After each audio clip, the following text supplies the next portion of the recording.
Ash Ketchum through the years has caught a lot of charismatic, strong, and overall great Pokemon. Take for example his Infernape, Greninja, Charizard, and yes, even Pikachu. But in the span of bringing these awesome Pokemon, there have also been some rather weak and uninteresting Pokemon. So today, I thought I would compile a list of Ash's top 10 weakest or worst Pokemon that he's ever had. And when I talk about his worst Pokemon, I specifically mean their performances in key battles, not their personality. Because no matter what people say, results trump how cool of a person you are. Just look at me. I'm a fucking loser. But anyways, if you want to see me do a video on Ash's best Pokemon, then be sure to leave a comment down below. If you guys enjoyed the video, be sure to leave a like, subscribe, and share this video with a friend. And with that being said, let's get started.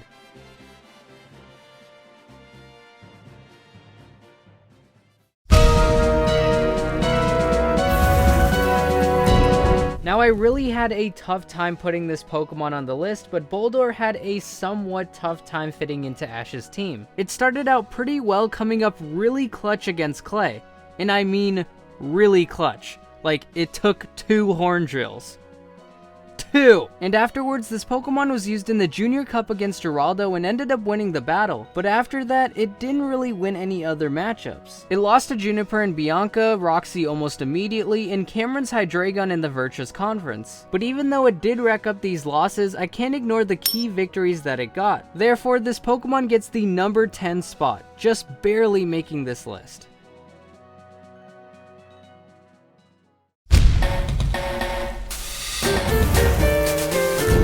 Coming in at number 9, we had the first of 2 Kanto Pokemon to make the list, Tauros. Whoa, hold up, calm down, let me explain. Tauros was an interesting Pokemon to say the least. It appeared in the Safari Zone episode of the Indigo League, Ash caught 30 of them, and after that we really didn't see Tauros in battle. It wasn't until the Orange Islands that we finally got to see Tauros in action, and admittedly it was pretty darn good. It had great beginner's luck against Drake, beating his Venusaur, and even won a Tauros competition, beating a Tauros that won 10 straight times. But the fact of the matter is that Tauros has lost a lot more than he's won. It was easily taken out by Gary's Nidoqueen, stood no chance against Annabelle's Alakazam, and fared better against her Metagross in the rematch, but still ended up losing. And going back to the Drake match, he also ended up facing his Dragonite, and although he put up a very good fight, he also fell short there too. Also, quick thing that I forgot to mention while I was recording is that Dragonite also faced Charizard and Squirtle before even battling Tauros, so if you're gonna make that snarky comment saying,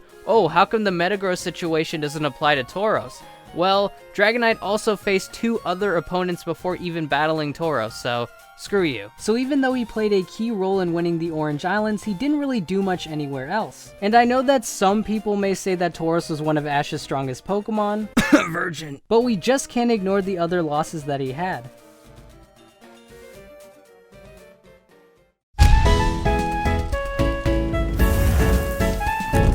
I don't know about you guys, but I really hated Ash's Snivy. This Pokemon just seemed like a stuck-up brat. Like, stop winking at me every time, you stupid freaking bitch. Michael, you stupid boy! You talk too loud! Keep it down or I get the belt! Okay, sorry mama, I'll keep it down. You want dog for dinner? Yeah, dog sounds great actually. Okay, I cook now! Alright, get out of my room now, please.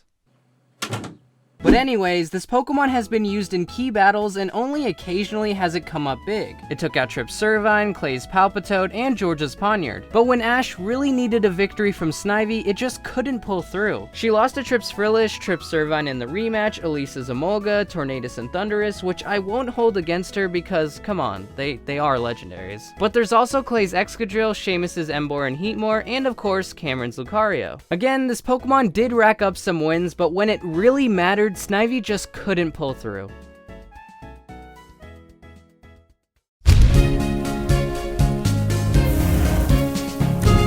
Our first and only Johto Pokemon to enter this list is actually one of my favorite Pokemon that Ash has owned. Totodile. Oh god, I can already see the comments coming in. Eryizo, you fool. Totodile was one of Ash's best mons. Eryizo, you imbecile. Totodile was vital to Ash's journey. Eryizo, you're a fucking idiot and your beard tastes like Cheetos. I fucking die, Eryizo. You are the cancer of YouTube. I want you to die. Like, your Look, I understand why you guys would be upset. Just let me explain. I have an explanation. Just please let me explain. I hate you. Okay, shut up! Let me explain. Like I said, Totodile was one of my favorite Pokemon that Ash has owned. I mean, how can you not get behind its happy-go-lucky attitude, its adorable voice, and come on, that victory dance? But hey, the facts are facts, and Totodile's win-loss record is less than stellar. Its key losses are with Janina's Onix, Whitney's Miltank twice, and Harrison's Sneasel in the first battle. And in 2 of those battles, Totodile got knocked out in 1 hit. Although Totodile did pick up some key victories as well, the most notable being against Harrison's Sneasel in the rematch. All in all, Ash's Totodile wasn't the worst out of the bunch, but it definitely could have done a lot better. Maybe evolve your Pokemon next time, Ash.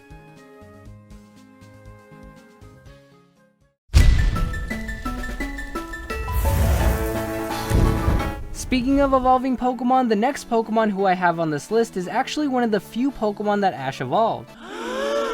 Shocking, I know, but this one actually turned out to lose more as it evolved. I am of course talking about Ash's Torterra. Now if I could, I would like to exclude Turtwig because it actually put in a lot of work during the early part of Ash's adventure. I mean, for Christ's sake, it held its own against Paul's Chimchar. He's a beast.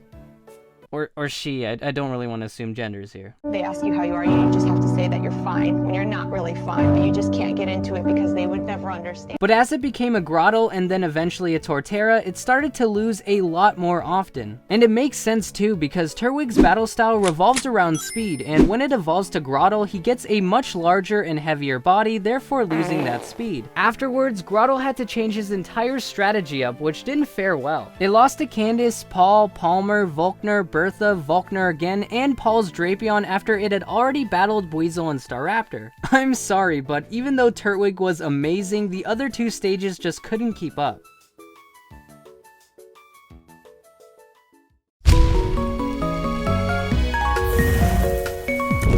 Now, although the black and white Pokemon games had a very compelling and thought-provoking story, the anime was one of the worst in the entire franchise. Just kill yourself, Silent. Nobody likes you. See that shine? There's nothing like polished flatware! But one thing the Best Wishes series did right was give us a bunch of useless and terrible Pokemon on Ash's team. Thanks for making the research easier for me, guys. But the second of Ash's Unova Pokemon to make the list is Oshawott. Not only was this Pokemon useless in battle, but it also had an annoying and stupid personality. And guess what?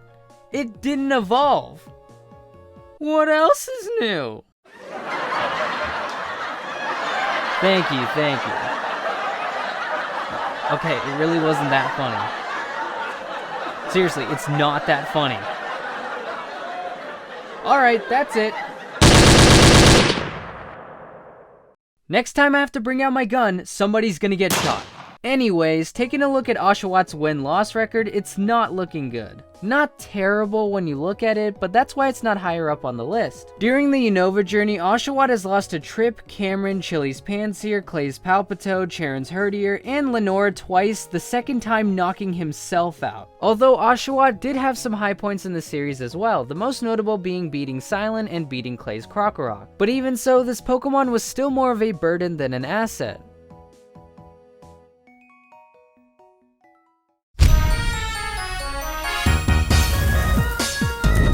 One of the weirdest acquisitions to Ash's team has to be Palpitoad. There was literally no reason to add him to the team. He already had an Oshawott and later on he gets a Krookodile, so Palpitoad had no use being there once he got Krokorok. But either way, he does add him to the team and he doesn't really do anything. He only managed to pick up 2 victories in a club battle tournament against Burgundy and Dino and 1 matchup against Elisa Zebstrika. I should also add that it only managed to pick up a draw in the Virtuous Conference against a Zebstrika, which might I add, is an electric type Pokemon. Besides that, he also lost to Roxy's Garbodor and Elisa's Emolga, although with that battle, it was more Ash's fault for not paying attention to fatigue, but he still lost. So all in all, Palpitoad was really just a pointless addition to Ash's team and just not that good either. But at least it wasn't as bad as this next Pokemon.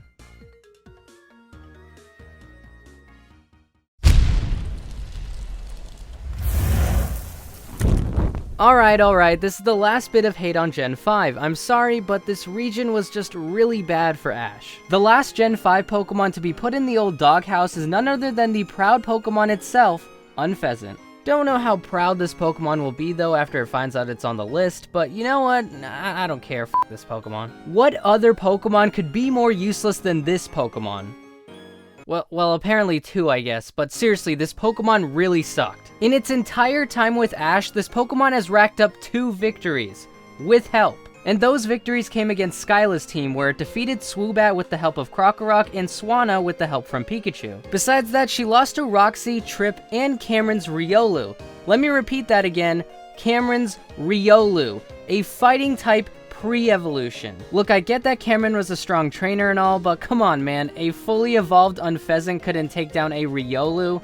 That's just sad, man. And besides that, Unfezant wasn't really used anywhere else. No matter what way you slice it, this Pokemon was really just useless.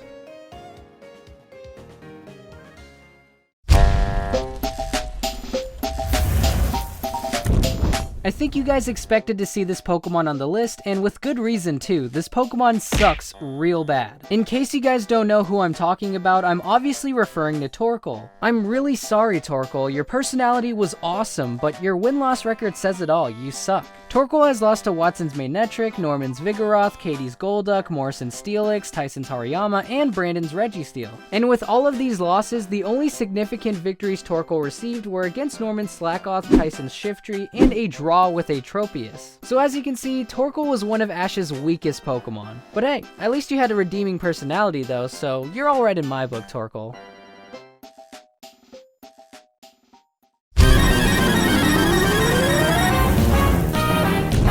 So here we are, the number 1 spot. The worst Pokemon of all time that Ash has owned has to be Pidgeotto. Now I know it may not be fair because he didn't get a lot of screen time, but even so, he never won a battle. Like that's enough said right there. Pidgeotto has lost to Team Rocket, which is sad in and of itself, the Samurai's Pinsir, Brock's Geodude, Koga's Venomoth, and as a fun one, an ancient giant Gengar.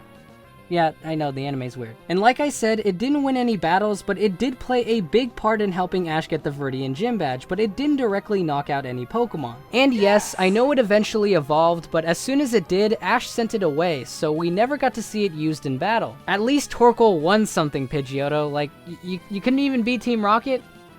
Team freaking Rocket? I don't care what anyone says, this Pokemon is most definitely Ash's worst Pokemon of all time. Thank you guys so much for watching. If you enjoyed the video, be sure to leave a like and let me know in the comments section below. Also note that this video, even though it provides some facts, which are probably wrong, knowing me, it is still my own opinion, so if you guys don't agree with this video, that's completely fine. In fact, leave a comment down below telling me what you guys think are Ash's worst Pokemon. If you haven't already, subscribe to the channel and become an Eryizo today. If you want to check out the previous video I did, which was a theory about Pokemon stars, then click the annotation on the left. If you want to see another video that I did about the top 10 underrated Pokemon, then click the other annotation on the right. And with that being said, I will see you guys next time.